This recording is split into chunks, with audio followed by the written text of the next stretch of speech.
Bedtime is tough for most kids in foster care, and for a 12-year-old boy who lived with us, bedtime was all-out war. He would scream, cry, kick, bite, bang his head, hit himself until his nose bled, anything to avoid bedtime. When he would finally exhaust himself and fall asleep, he couldn't stay asleep. He would wake up screaming in terror and flee his room and eventually the house if we weren't quick enough. This was not naughty behavior or oppositional behavior or even a sleep disorder. This was just pure terror. Everyone who worked with us as foster parents wanted to help, but no one knew what to do.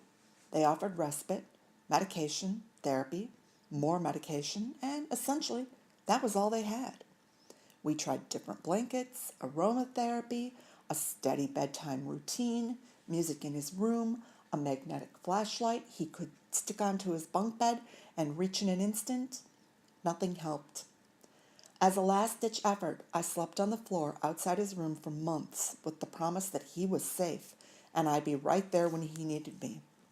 There was a level of desperation hanging over us since we were the 10th home for this child in 8 months. We were exhausted and sleep-deprived and intent on stopping the behavior. How else could we maintain this placement and avoid inflicting even more harm by moving him again? I kept wondering, what are we missing? No child should have to live with this amount of pain.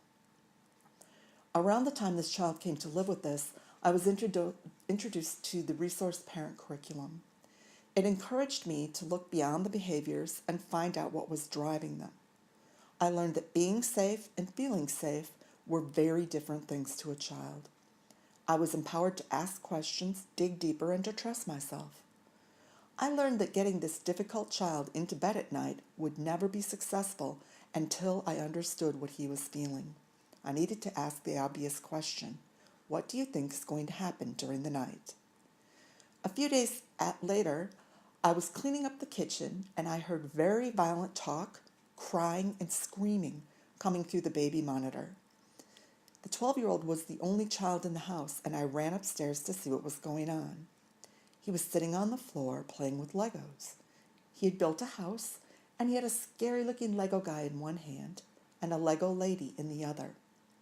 What I was hearing was the reenactment of a rape from a 12-year-old. In the past, I would have reacted to what I was seeing and hearing, but I had learned that what I wasn't saying was much more important. I sat down on the floor with this child and I asked the obvious questions. His answer?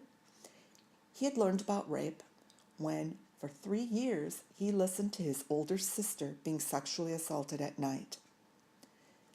Where was he when this was happening? I asked. How did you hear it so clearly? His answer? I was on the top bunk. For 3 years, he was directly above the abuse. And of course, his bed in our home was a bunk bed. I dismantled it immediately, put his mattress on the floor in the center of the room, and that was the end of the bedtime battle.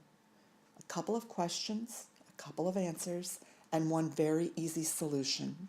Thank you, RPC. This marks the end of this podcast. For more information about the Resource Parent Curriculum, please visit us online at learn.nctsn.org/RPC. Thank you for listening.